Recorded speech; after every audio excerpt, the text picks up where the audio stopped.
Welcome back, everybody. You guys who have liked and followed and subscribed to the channel, I appreciate you guys a lot. This is all new content for me, so if you're here, say something. I just wanted to go back. It's been almost 4 hours since the market closed. Tilray is still up almost 10%, which is awesome. If you are holding this or if you are thinking about buying some of this tomorrow, still a good play. I'm going to talk to you a little bit about why it's a good play. If you're here, give me a thumbs up or leave me a comment or something. I'm holding $5 grand worth of this going into today. And honestly, I didn't plan on keeping it. I was going to unload my shares. I was buying it through Cash App. I'm using it just to kind of make an extra couple bucks a week. I'm not one of these guys on TikTok or YouTube that has $1 million sitting in a trade account telling you how easy it is to get rich trading stocks. I'm just an average dude throwing some money around. I did have about 5,000 in this, and in full transparency, I don't want to lose that money.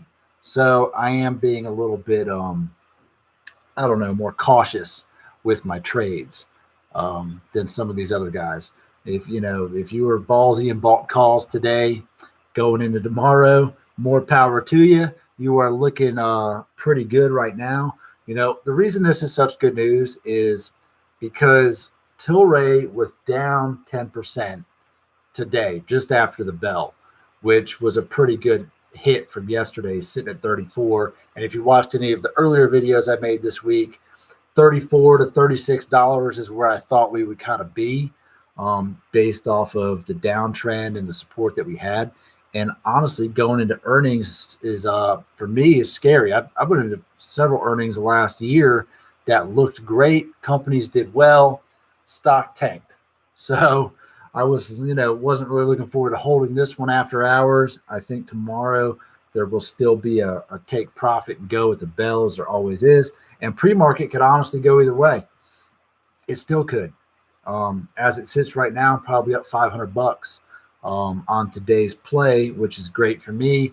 I try to make an extra $200-300 a week trading stocks, burning a couple day trades. I do have some other videos in here about the different platforms I use. What we're seeing now is Webull. If you are unfamiliar with Webull, I do like it a lot.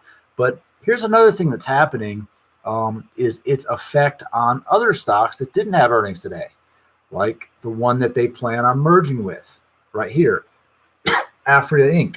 It's up almost 9% in after hours, which is great news. I think Sundial was also up 5% in after hours, and it actually topped up. It was a little bit higher than that. And Sundial, I'm kind of surprised has taken such a hit.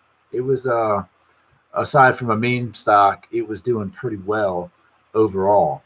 So I think tomorrow going into it is going to be nothing but good news. I do think if you are holding and you are an emotional trader, you need to park your emotions for a minute. I mean, I'll be honest, there's some days where I'm just looking at my phone or my laptop for way too long, expecting it to rocket ship to the moon, or at least hoping it does, and it doesn't happen, which is fine.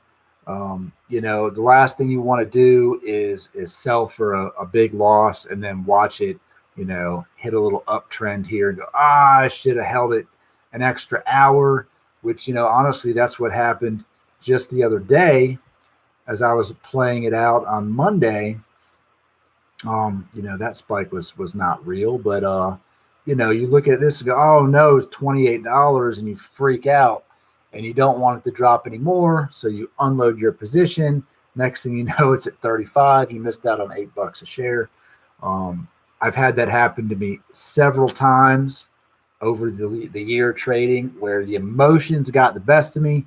I encourage you and I implore you to put emotion to the side, put a stop loss on it if you can. I use Webull for the alerts. You'll see here, I like the percentage change. I also, for this one today, I knew it was probably going to be okay, but set your alerts up. I might put it on a price change where it's above 35, and that's going to be my sell point. Or I might want to know, what if it tanks and it goes below 30, I need to probably think about exiting. And at my job, I'm usually don't see the phone or hear it too often, so I'll put that sucker on unlimited, and my phone will go absolutely crazy. So I definitely will not miss that alert. So for tomorrow, I'm probably going to say I want to be above 36. I'm going to add another one for below 31. I'm going to save that for tomorrow. And hopefully we get some good news. If this thing opens up at $36 or $37 and looks like it's going to run, I'll hold on a little longer. If I'm up and I feel like it's going to, hit a pretty big downtrend in the morning, I'm going to sell early. And if it goes down and kind of peaks at the bottom, I'm going to buy back in and ride it up. With $5,000 invested in my kind of weekly account that I want to make money off of, a 5% play nets me a decent chunk of money. That's $250. And if I can swing those day trades, I can make $500, $750 a week trading these stocks that are kind of volatile. If I don't have any day trades or I don't see anything that looks like it's going to move that much, sometimes I'll just pick a stock that is stable for a good 1 to 2% overnight or for the next day. And at that point, any money in the green is extra money for you regardless. So I do kind of like to play those. I also have my Robinhood account, which has a little bit of money in it. I can switch over to that. I think I still have that window open, but let me pull that up here and kind of show you what I use that for. A little bit more risky play than I would say I'm used to. Here we go. So as you can see today, I threw $1,000 in this account, and I ate it on this stock right here, pretty good. Honestly, it was a YOLO kind of play. I didn't see it going to the moon, but it was up pretty high. And on yesterday's news of Socket Mobile, it went to 900% for no damn reason at all. This one easily could have done the same thing. It still might. Who knows? Who knows if they're done with it? I'm going to leave my money sitting in there and just see what happens. I obviously have a Denison Mine call here that's not doing great. This is valued at absolute dick at the moment. It was sitting up there at 13 cents, which was, not terrible. It was looking good earlier. It still might come out. I've got a couple days left on that. The Sundial call is all but dead. So, I do like to trade options on Robinhood, and I did kind of go over that in a different video as to why I like Robinhood for options, if not even trading the options, just for the sheer visual on that platform. I do like the way it breaks everything down. So this is where we're at, almost 8 o'clock, going into tomorrow. Definitely tell me what you think, if you're holding it, if you're not holding it, if there's another one that you want to play. Twilio was crushed their earnings. And I was actually watching Meet Kevin when he was talking about that. And that is a real nice spike right there. This will be a nice one to watch tomorrow as well. It could easily open up and be at 20% up. If it is, wait to buy it. Don't buy it when it's up 20%. You're going to end up getting burned. So keep that in mind. Watch this guy. Watch a couple of these big movers.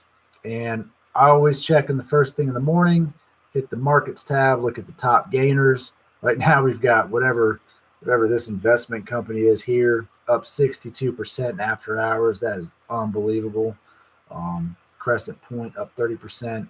Sleep Numbers doing well too, 15%. So I keep an eye on some of these stocks, and sometimes it just blows my mind to watch them, just to watch what can happen with these guys. Just knowing that there's somebody out there that took advantage of that and just rode that thing straight to the freaking Mars is pretty cool. So if you guys are out here watching, I appreciate you. I'm going to try to do more videos. Sometimes I'll do some lives maybe in the future because it's a little easier than sitting down and editing them. And I'm just trying to look to expand my content this year. Bring you guys something a little different. If you don't know what my other channel has, I've got some comedy videos of some stuff I like to cut up. I run a custom motorcycle business that I've been doing for 15 years. So I've got maybe going to upload some more content revolving that production, parts, assemblies, and disassemblies. And I also run a full t-shirt business, direct to garment printing. I run 2 machines. I sell online. I've been doing that this year since the pandemic hit. So I've got a few side hustles happening. And if you've got some other interest, let me know. I'd definitely be up to talking to you guys about them. So I appreciate you coming by. And if you're definitely in the stock market and trading and looking to get into it in crypto, I'd love to talk to some guys about that as well, because I think we're all kind of on this roller coaster together. And I'd like to see everybody make some money. And I'd also like to see everyone kind of be realistic. I mean, let's be honest. I see TikToks just like everybody else, where everyone says, oh, well, there's our, get our alert, sign up for our alert, sign up for our Discord, pay us some money. We'll send you alerts. Man, look, if you're not a pat or day trader, a lot of those things aren't going to help you a whole lot. Some of them will, but I've seen those kind of be a day late and a dollar short. So trying to be realistic, be smart with your money, get out there, make you some gains, do something good with your life, make some good investments, start a business. This whole year, last year was a shit show. This year could very well be a shit show. Let's try to stay ahead of it. So until next time, leave me a comment, hit me a button, give me a little like, thumbs up, something, and I'll see you next time.